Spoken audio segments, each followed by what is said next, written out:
আগে বুঝে নেই দুনিয়ার শারীরিক রোগ যারা সারান তাদেরকে আমরা ডাক্তার বলি, আর যারা আত্মা এবং রুহের রোগের স্পেশালিস্ট তাদেরকে বলা হয় নবী রসুল। এই নবী রসুলের উত্তরসূরি হলেন আলেম ওলামারা। নবী রসুলের অনুপস্থিতিতে রুহানি রোগের চিকিৎসক এবং ডাক্তারের দায়িত্ব পালন করেন হক্কানি আলেম সমাজ। এই উপস্থিতি বলছিলাম যে ডাক্তার শুধু ভিটামিনই দেয়, যে ডাক্তার শুধু মিষ্টি ওষুধ খাওয়ায়, তেতো ওষুধ দেয় না। প্রয়োজন হওয়া সত্ত্বেও তেতো ওষুধ দেয় না, প্রয়োজন হওয়া সত্ত্বেও ইনজেকশন দেয় না। এরকম ডাক্তার কি দক্ষ ডাক্তার না অদক্ষ ডাক্তার? আর যে ডাক্তার রোগ সারিয়ে তোলার জন্য মাঝে মাঝে ইনজেকশন দেন, ইনজেকশন দিলে খুব ভালো লাগে তো। যার গায়ে সূচটা ফুটায়, ময়মনসিংহকে বিন্দায়, সুচ যেটা বিন্দায় শরীরের মধ্যে, এটা টেস্ট লাগে তো? কেমন লাগে? খারাপ লাগে না? যেই রোগী ওই খারাপটাকে সহ্য করতে পারে না, দেব না দিতে ডাক্তার সাহেবকে এখানে ইনজেকশন দিতে দেব না। যেই ডাক্তার ইনজেকশন দেয় সেই ডাক্তারকে আমার বাড়িতে আসতে দেব না। যেই ডাক্তার ইনজেকশন দেয় সেই ডাক্তারকে হসপিটালে আসতে দেব না। এরকম রোগী জীবনভর রোগী থাকবে এবং তার এই রোগ তার জন্য মরণ ডেকে আনবে। ঠিক কি ঠিক? আর যে রোগী ইনজেকশনওয়ালা দক্ষ ডাক্তারের ইনজেকশনকে হজম করে, কষ্টটাকে সহ্য করে, অল্প কিছুদিনের মধ্যে সে সুস্থ হয়ে ওঠে এবং সুস্থ অবস্থায় গোটা পৃথিবীতে নিজের এবং অন্যের উপকার সাধন করে। ঠিক কি ঠিক না? ঠিক তেমনি ভাবে রুহানি ডাক্তার আলেম ওলামারাও দুই রকম। এক রকমের মৌলানা সাহেব রোগী যেমন চায় তেমন করে, ডাক্তার যেমন চায় রোগীকে তেমন ওষুধ দেয় না। তো যেই ডাক্তার রোগী যেমন চায় ওইভাবেই কি করে? চিকিৎসা করে। ইনজেকশন দেওয়ার প্রয়োজন আছে, রোগী চায় না তাই ইনজেকশন দেয় না। এইরকম ডাক্তার, এরকম মৌলানা সাহেব জাতির জন্য উপকারী না ক্ষতিকর? মেরে মোহতারাম দোস্ত, একটা কথা আছে, ওই যে হাল চয় না, হাল হাল চিনেন তো? আর ওই যে হাল চাষ করে, যে হাল বায় না, এই যে হাল বায়, এই সময় কৃষক গরুকে চালায়। ঠিক কি ঠিক না? এমনি এমনি করো তাইলে না ফসল হবে, ক্ষেত হবে। এখন যদি কৃষক বলে গরু সাহেব আপনি যেভাবে বলেন আমি সেভাবে করব, আপনার একটা বিশেষ ব্যাপার সেবার আছে, আপনার ক্ষমতা আমার চেয়ে বেশি, আপনার পাওয়ারও বেশি, অতএব আপনি একটা লাথি মারলে, একটা গুতা মারলে আমার পেট ছিদ্রি হয়ে যাবো গা, অতএব গরু সাহেব আপনি যেভাবে চান সেভাবে হাল চোয়া হবে, সারা বছর পার হয়ে যাবে, ওই এক কাটা ক্ষেতের হাল চোয়া হবে না। ঠিক কি ঠিক না? কেন? রোগীর ইচ্ছা অনুযায়ী চললে কোনোদিন হাল চাষ হবে না, কোনোদিন দুনিয়ার মানুষ ফসল পাবে না, না খেয়ে মরবে। ঠিক তেমনি ভাবে ক্ষমতাসীন যেমন চায়, যখন যিনি গদ্দিনসীন তার ইচ্ছা অনুযায়ী যদি ইসলাম প্রচার করতে হয় এবং রুহানি চিকিৎসা দিতে হয়, তাহলে কোনোদিন জাতির চিকিৎসা হবে না। সেই জাতির ভিতরে দিহান আনুষ্কার মতো বড় বড় ক্যান্সার রোগীর জন্ম হবে। প্রিয় উপস্থিতি, প্রয়োজন অনুপাতে আলেম ওলামারা অর্থাৎ রুহানি রোগের চিকিৎসকরা ইনজেকশন দিবেন। ঠিক কি ঠিক না? সেই ইনজেকশন যেই রোগী হজম করবে, যেই পুলিশ হজম করবে, যেই ওসি হজম করবে, যেই এসপি হজম করবে, যেই ডিসি হজম করবে, যেই এমপি হজম করবে, যেই মন্ত্রী হজম করবে, যেই মেয়র হজম করবে, যেই প্রেসিডেন্ট হজম করবে, সেই mayor, MP, president, DC, SP, OC সুস্থ হবে, ঈমান নিয়ে দুনিয়া থেকে ইত্মিনানের সাথে যাবে, দুনিয়াও সুখ পাবে, আখিরাতেও সুখ পাবে। ঠিক কি ঠিক না? আর যদি হজম করতে না পারে, আর বলে যেই ডাক্তার ইনজেকশন দেয় সেই ডাক্তার ময়মনসিংহে নিষিদ্ধ। আছে না নাই? হয় না কেন? নিষিদ্ধ। অমুক আসলে মাহফিল করতে দেওয়া হবে না, এই রকম ডিসি, ওসপি অসুস্থ, এই অসুস্থদের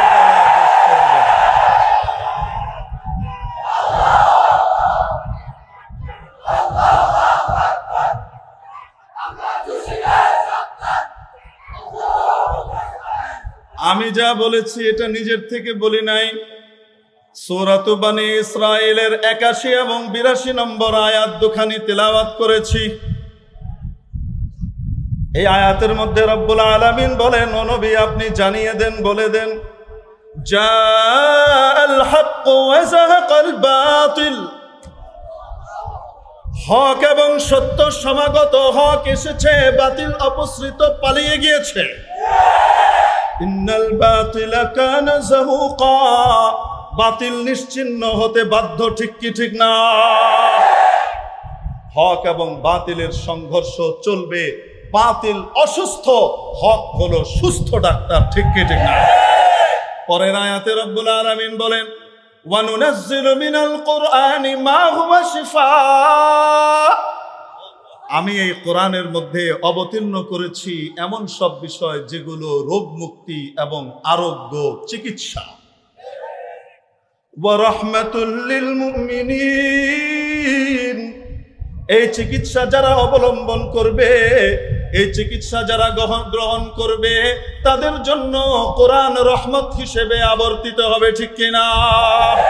যারা কোরআনের চিকিৎসা গ্রহণ করে তাদেরকে ঈমানদার বলে। তারা কি? যারা কোরআনের চিকিৎসা গ্রহণ করে তারা কি? ঈমানদার।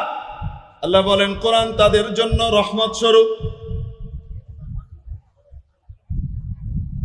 ওয়ালা ইয়াজিদুয যালিমিনা ইল্লা খাসারা, কোরআনী চিকিৎসা আসার পরেও, কোরআনের ইনজেকশন আসার পরেও সেই টিকা যদি কেউ না নেয়, সেই ইনজেকশন যদি না নেয়, তাহলে মনে রাখবা সে অত্যাচারীদের অন্তর্ভুক্ত হবে, আর এই কোরআন তাদের জন্য ক্ষতিকরী হবে।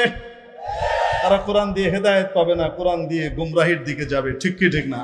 কোরআনের বিরোধিতা করবে, কোরআনওয়ালার বিরোধিতা করবে, দক্ষ ডাক্তারকে নিষিদ্ধ করবে এবং এই এলাকাকে রোগাক্রান্ত করার ব্যবস্থা করবে, ঠিক কি ঠিক না? এই উপস্থিতি এজন্য বলছিলাম, কার ভিতরে রোগ আছে, কার ভিতরে রোগ নাই, এটারও একটু পরিচয় দরকার আছে না নাই? বলবো নাকি? কোরআনের ভাষায় বলবো। মুসা আলাইহিস সালাম মিস্টার ফেরাউনের কাছে আসলেন নবুয়ত নিয়ে। ফেরাউন কি সুস্থ না অসুস্থ? ফেরাউন মানসিকভাবে ঈমানের দিক থেকে সত্যিকারের আত্মিকভাবে সুস্থ না বিকারগ্রস্ত? বিকারগ্রস্ত। ফেরাউনের কাছে ডাক্তার আসলেন হযরত জি মুসা আলাইহিস সালাম। আসার পরে মুসা আলাইহিস সালাম দাওয়াত দিলেন, বুঝালেন আল্লাহর দিকে ফিরেন, আপনি নেক কাজ করেন, দুনিয়াতেও সুখে থাকেন, আখেরাতেও থাকেন, চিরস্থায়ী এখানে ক্ষমতায় থাকবেন, আল্লাহ সম্মানিত করবেন। অনেক ওয়াজ নসিহত করলেন। এখন ওয়াজ নসিহত শোনার পরে ফেরাউন সাহেব বলে, এ মুসা, বড় বড় কথা কইও না, আমাদের টাকা দিয়ে বড় হয়ে, আমাদের চামড়ার টাকা বিক্রি করে, আমাদের জাকাত ফিতরা খেয়ে বড় হয়ে আজকে আমাদের সামনে বড় বড় কথা বলো না। হ্যাঁ, কাদেরকে আপনারা চামড়া দিচ্ছেন? কোরবানির চামড়া কাদেরকে দিচ্ছেন? এটা জঙ্গি তৈরি করছে, দেশের মধ্যে স্বাধীনতা বিরোধী তৈরি করছে। চুপ থাকবে, না হলে হাও ভেঙ্গে দিই। আপ কিন্তু হেডার নিজেরই ভেঙে গেছে গা। ছিল কুষ্টিয়ায়, এখন নদী পথে বরিশাল গেছে, আর কয়েকদিন পরে যদি ঠিক না হয় ধাক্কা খায় বঙ্গোপসাগর অপেক্ষা করে। বুঝেনি কি বুঝি? ফেরাউন হুজুর ওকে আপনি রুগী বললেন কেন? কারণ সে রুগীর ভাষায় কথা বলছে। ফেরাউন হযরত মুসা আলাইহিস সালামকে কি বলে? আওয়ালাম নুরাব্বিকা ফিনা ওয়ালিদা, পিচ্চি অবস্থায় আমি তোমাকে লালন পালন করিনি? আমার টাকায় তুমি বড় হয়েছো, আমার প্রাসাদে বড় হয়েছো। কে কয়? ফেরাউন না কয়, আমার টাকা খেয়ে বড় হয়েছো। ওয়ালাবিস্তা ফিনা মিন উমরিকা সিনিন, শুধু পিচ্চি কালে না, বড় হওয়ার পরেও তোমার টাকা পয়সা সবকিছু আমি দিয়েছি, লালন পালন করেছি, আর আজকে তোমার কথা আমাকে মানতে হবে। কে কয়? ঠিক ওই একই ভাষায় কথা বলে। আমাদের টাকা দিয়ে বড় হয়ে জাকাত ফিতরা খেয়ে মোল্লারা আমাদের বিরুদ্ধে কথা বলে। বোঝা গেল যারা এই ধরনের কথা বলে তারা বড় রোগী, ক্যান্সারে আক্রান্ত ফেরাউনের ভাষায় কথা বলে। ঠিক কি ঠিক না? ট্রিটমেন্টের দরকার আছে না নাই? রোগীর লক্ষণ আল্লাহর কথা বলতে গেলে, দ্বীনের কথা বলতে গেলে, রসুলের কথা বলতে গেলে, ইসলামের কথা বলতে গেলে অনুমতি নেওয়া বাধ্যতামূলক করে দেওয়া, এটা হলো রোগীর লক্ষণ। ক্যান্সারের লক্ষণ আল্লাহ আল্লাহর রসুলের কথা মানতে গেলে, আল্লাহর কথা বলতে গেলে অনুমতি নিতে হবে, অনুমতি নেওয়ার কোনো প্রয়োজন নাই। রোগের লক্ষণ কিভাবে? আপনারা জানেন মুসা আলাইহিস সালামের সাথে যখন পারল না ফেরাউন, শেষে কয় মুজিজা দেখাও, কিছু আছে কিনা? কয় আছে তো। কি? লাঠি ছেড়ে দিছে, বিশাল সাপ হয়ে গেছে। ফেরাউনকে ভালো জাদুকর তুমি, লাড়িরে সাপ বানায় আলো, আবার সাপ ধরলে লাড়ি হয়ে যায়। বুঝছেন নি? তুমি তো ভালো জাদুকর। ও সভাসদদেরকে বলছে, তোমরা বুঝতে পারছো না এই লোকটা কি করতে চাচ্ছে? সভাসদদের ভিতরে তো অনেক ভালো মানুষ আছে, তারা চিন্তা করতেছে না ফেরাউন সাহেব ঠিক নাই, এই যে সহি জিনিস নিয়ে আসছে মুসাই ঠিক। এখন তাদেরকে বুঝাইতেছে, উস্কানি দেয়, পাম্পট্টি মারে। কেমনে মারে? আরে ইউরিদু আন ইউখরিজাকুম বিসিহরিহি, আরে তোমাদেরকে তোমাদের বাড়ি থেকে বের করে দেবে, তোমাদের মসনদ থেকে নামিয়ে দেবে, ক্ষমতাচ্যুত করার জন্য ধান্দা করছে। ইউরিদু আন ইউখরিজাকুম মিন আরদিকুম বিসিহরিহি ফামাযা তা'মুরুন, সিদ্ধান্ত নাও, ডিসিশন এখনই নিতে হবে। যার তার মাহফিল করতে দেওয়া যাবে না, মাহফিলের অনুমতি দেওয়া যাবে না।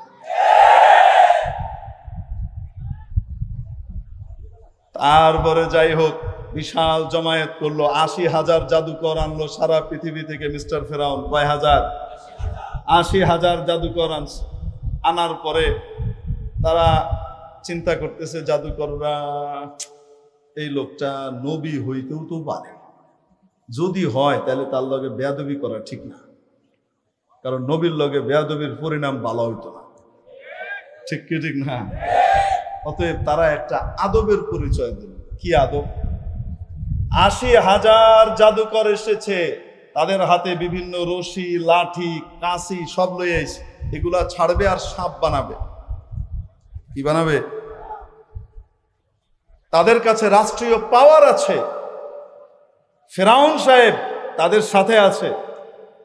শুধু তাই না, তারা জিজ্ঞেস করেছে, আমরা যদি জিতি তাহলে আমরা কি পাবো? আমরা কি কোনো বিনিময় পাবো? ফেরাউন বলে, পাবা মানে লাল টেলিফোন তোমাদের হয়ে যাবে। ইন্নাকুম ইযান লামিনাল মুকাররাবিন, তোমরা আমার অতি নিকটে থাকবা, তোমরা যা বলবে তাই হবে। কি বলো তোমরা? বলে, তাইলে তো খাইছে কাম, আপনার লগে থাকতে পারবো, এর চেয়ে বড় কিছু আর দরকার নেই। ওকে।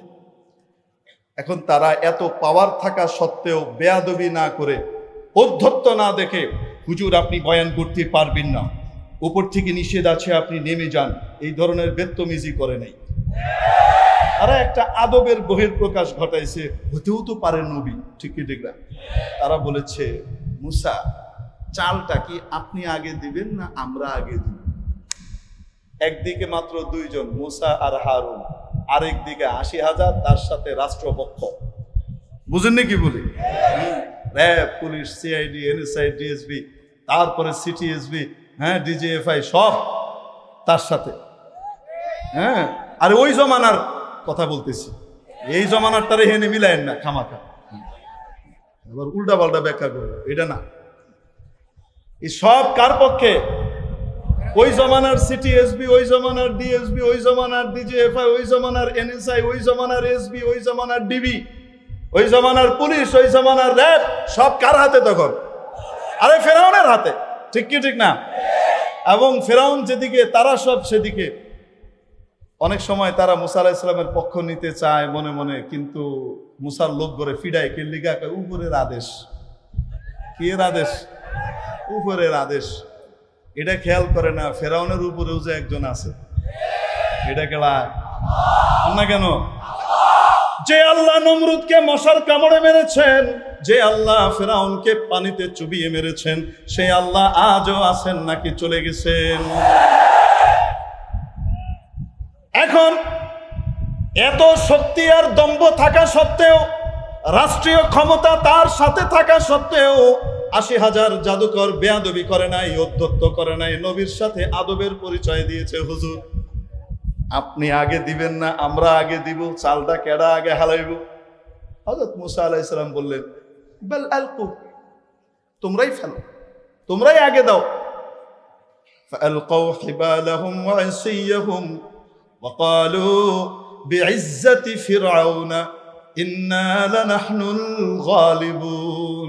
তারা তাদের দড়ি, লাঠি এগুলা সব ফেললো এবং ফেরে বলছে, ফেরাউনের সম্মানের শপথ করে বলছি, ফেরাউনের চেতনার শপথ করে বলছি যে আমরাই জয়ী হব, জয় ফেরাউন। এভাবে তারা ছাড়লো। আল্লাহ বলেন, পুরা ময়দান লক্ষ লক্ষ সাপে ভরে গেছে, ফুঁস ফাঁস, ছোট সাপ, বড় সাপ, মোটা সাপ, দোরা সাপ, পানক সাপ, সব সাপ ফুঁস ফাঁস করতেছে। মুসা আলাইহিস সালাম চিন্তা করে, কি করবো, এই লক্ষ লক্ষ সাপে আমার এই লাঠি ছাড়লে তো 5 হাত লম্বা একটা সাপ হইব, এটা কি করব? আল্লাহ তাআলার দিকে ফিরলেন, ইয়া আল্লাহ, কি করব এখন? আমার তো পাওয়ার শুধু আহমদ শফি সাহেবের মতো ছিল, এই এক দিয়ে কি হবে, এক লাঠি দিয়ে? এ তো লক্ষ লক্ষ সাপ, কেমনে হবে? যারা ভয় পায় যে আহমদ শফি সাহেব চলে গেছে তার মানে ইসলাম চলে গেছে, তারা ঘুমের মধ্যে আছে। তারা মনে করে আল্লামা নূর হোসেন কাসিমি চলে গেছেন তাই ইসলামও চলে গেছে, তারা ভুলের মধ্যে আছে। ইসলাম এই দুনিয়াতে মিটার জন্য আসে না, ইসলাম এই পৃথিবীতে থাকার জন্য আসছে। অতএব যদি পৃথিবীতে থাকতে চাও, ইসলামের সাথে থাকো, ইসলামের বিরুদ্ধে গেলে পাত্তা পাওয়া যাবে।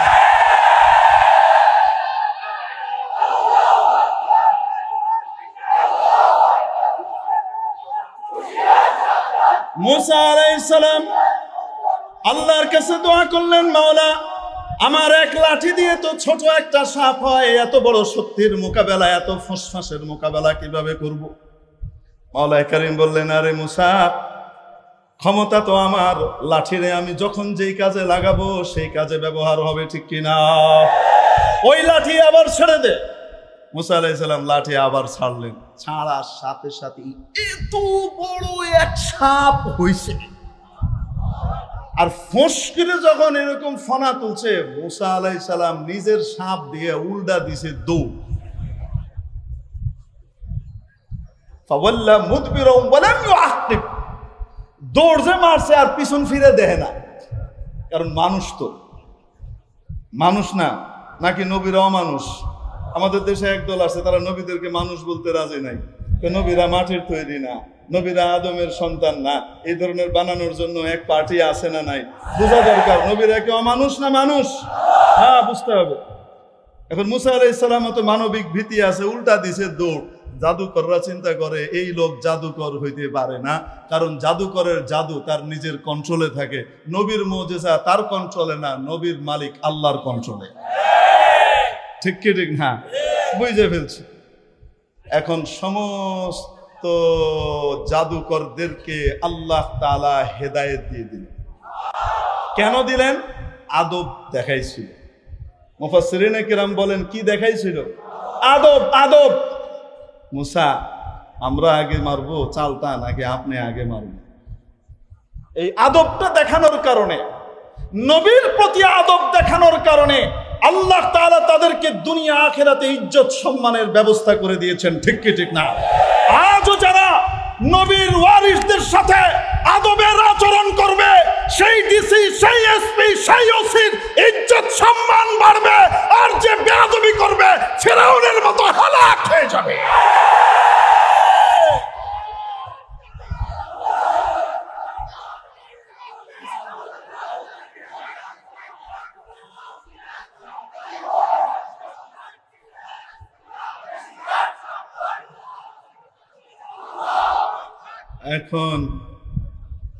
এখন তারা সব ঈমান নিয়ে আসলেন। কারা কার দলে যোগ দিছে? আরো আসতে বলেন, কার দলে? আল্লাহর দলে যোগ দেওয়ার জন্য, আল্লাহর কথা বলার জন্য কারো অনুমতির প্রয়োজন আছে? আসতে বলেন।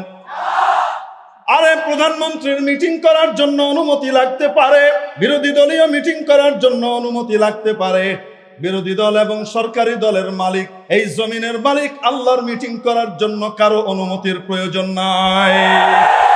অনুমতি বাধ্যতামূলক করলে বুঝতে হবে অসুস্থ এবং রোগী। কেন? মহারোগী ফেরাউন সাহেবের বাণী শুনেন, যখন এরা সব সিজদা করে ফেলছে, ঈমান নিয়ে আসছে, এখন তারা কয়, ফেরাউন কয়, ক্বালা ফিরআউন আমানতুম লাহু ক্বাবলা আন আযানা লাকুম, আমার পারমিশন ছাড়া ঈমানের কথা বলেছিস? ফেরাউন কি কয়? উইদাউট মাই পারমিশন, আমার পারমিশন ছাড়া, ক্বাবলা আন আযানা লাকুম, একদম হুবহু এই শব্দ কোরআন শরীফের আয়াত বলেন, বিফোর মাই পারমিশন তোমরা মুসার দলে যোগ দিলা, তোমরা আল্লাহর উপর ঈমান আনলা, তোমরা মুসার কথা বিশ্বাস করলা, তোমরা ঈমানি কথা বললা, তোমাদেরকে আমি উচিত শিক্ষা দিব। সেই উচিত শিক্ষা কি? লাউকাত্তিআন্না আইদিয়াকুম ওয়া আরজুলাকুম মিন খিলাফ, তোমাদের এক হাত আর বিপরীত দিকের এক পা কেটে, ওয়ালা উসাল্লিবান্নাকুম ফি জুদুইন নাখল, একদম এক একটাকে ধরে ধরে এক একটা গাছের ভিতরে, খেজুর গাছের ভিতরে লটকায় দিব, এক হাত কাটা আরেক পা কাটা, এইভাবে রক্ত ঝরতে ঝরতে তোরা মরবি। যারা সুস্থ হয়, যারা রোগমুক্ত হয়ে যায়, তাদের মধ্যে ইমানি বলে তারা বলিয়ান হয়ে যায়। তারা কি কয় জানেন? তাহারা কয় লা দয় দে, কি কয়? ফেরাউন ভয় দেখায়, কারাগারে পাঠাবো, মামলা দেব, ভেতরে ঢুকিয়ে দেবো, ক্রস ফায়ারে পাঠাবো, খবরদার আরেকবার যদি কথা বলেন অমুক কিন্তু নাই, একদম অবস্থা খারাপ হয়ে যাবে, ভেতরে ঢুকে যাবেন। এভাবে ভয় দেখাইতেছে কে? মিস্টার ফেরাউন। ফেরাউনের উত্তরে এরা কয় লা দয় দে, কি কয়? কোনো পরোয়া নাই, লা দয়ের, আমরা কোনো ক্ষতির আশঙ্কা করি না এতে। কারণ হলো আমরা এভাবে যদি আমাদেরকে শেষ করে দাও, তোমাদের তো যাওয়ার আর কোনো জায়গা নাই জাহান্নাম ছাড়া। আমাদেরকে এভাবে শেষ করলে আমরা সোজা আমাদের রবের সাথে মোলাকাত করব। ঠিক কি ঠিক না? তাহলে বলেন দেখি, যেই ডিসি সাহেব, যেই এসপি সাহেব হুজুরদেরকে জিজ্ঞেস করে, হুজুর কবে আপনারা মাহফিল করবেন বলেন, অনুমতি রেডি আছে, যা যা দরকার সিগনেচার করা আছে, দিন তারিখ আপনারা বসায় নিয়েন, পাঠায় দিলাম কাগজ। সেই ওসি, সেই ডিসি, সেই এসপি সুস্থ। ঠিক কি ঠিক না? যেই ডিসি, যেই এসপি, যেই ওসি বলে অনুমতি নেন নাই, পারমিশন নাই, আল্লাহর কথা কোন যাইব না, মাহফিল করা যাবে না, ভালো ডাক্তার আসতে পারবে না, যেই ডাক্তার ইনজেকশন দেয়, অপারেশন করে, সেই ডাক্তার আসতে পারবে না, এখানে শুধু মিঠা মিঠা শুধু এক টাইপের ডাক্তারই আসতে পারবে, অমুক আসলে এখানে হসপিটাল খুলতে দেওয়া হবে না। বুঝতে হবে এই ডিসি, এই এসপি, এই ওসি অসুস্থ রোগী। ঠিক কি ঠিক না? সবাইকে বলবো কোরআনের চিকিৎসা নিন, রোগী এবং সুস্থ মানুষের পার্থক্য নির্ণয় করুন, তারপরে চলুন। আল্লাহ তাআলা দুনিয়াতেও ইজ্জত দিবেন, আখিরাতেও ইজ্জত দিবেন। আজকের এই সমাবেশের কারণে বলেন ময়মনসিংহের এসপির প্রশংসা হবে কি হবে না? আজকের এই সমাবেশের কারণে ময়মনসিংহের ডিসি যে একজন ভালো মানুষ, এটা বোঝা যাবে কি যাবে না? কিন্তু এটার প্রমাণ দিতে হবে সামনেও, আগামীতেও। অমুক জেলা তমুক জেলা এরকম যেন না হয়। এখানকার বিভাগীয় কমিশনার, এখানকার ডিআইজি সাহেব খবর দিয়ে পাঠিয়ে দিলেন যে না না না না না, ময়মনসিংহ বিভাগে অমুক অমুক অমুক নিষিদ্ধ। এই রকম যদি বিধান যায় আর লিস্টে যায়, তখন আমরা বুঝবো এখানকার ডিসি, এখানকার এসপি এবং এখানকার বিভাগীয় কমিশনার ক্যান্সারে আক্রান্ত হয়েছে, তার ট্রিটমেন্ট আমরা করেই ছাড়ব।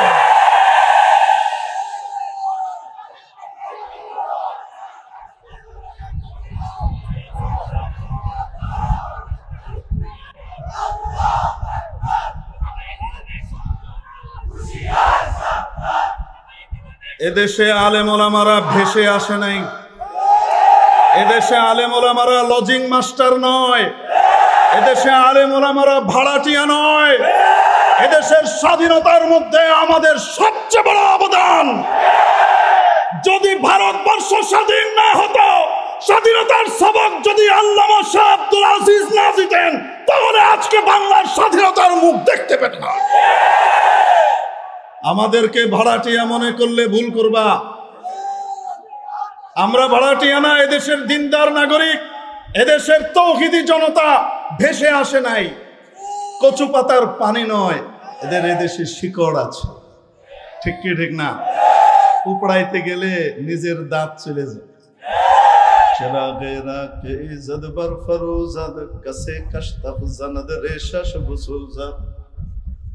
যেই আগুনকে, যেই বাতিকে আল্লাহ রাব্বুল আলামিন প্রজ্বলিত করার সিদ্ধান্ত নিয়ে নেন, সেই বাতিকে যদি কেউ ফু দিয়ে নিভিয়ে দিতে চায়, বাতি নিভবে না, তার নিজের চুল দাড়ি ভুরু চুল পুড়িয়ে যাবে। ঠিক কি ঠিক না? তাহলে আমরা বলে দিতে চাই, করোনা রোগী যদি কেউ এরকম হয়, আমরা দেখেছি এরকম রোগীর ধরে হসপিটালে নিয়ে যাইতে। ঠিক কি ঠিক না? যাইতে না চাইলেও ধরে নিয়ে যেত। ঠিক না? কেন? সুস্থ করতেই হবে, সুস্থ করতেই হবে। যেই প্রশাসন নিজে নিজে সুস্থ হয়ে যাবে, আমরা তাদেরকে মাথায় তুলে নাচবো, আমরা তাদেরকে আদর করব, সম্মান করব, স্যালুট করব। ঠিক কি ঠিক না? যেই প্রশাসন অসুস্থতার পরিচয় দেবে, উম্মতের ডাক্তার, আলেম ওলামা এই ধরনের রোগীর চিকিৎসা কিভাবে করতে হয় খুব ভালো করে জানেন, করেই ছাড়বো ইনশাআল্লাহ। আল্লাহই করে দিবেন। মামা আলাইনা ইল্লাল বালাগ। আসসালামু আলাইকুম ওয়া রাহমাতুল্লাহি ওয়া বারাকাতুহু।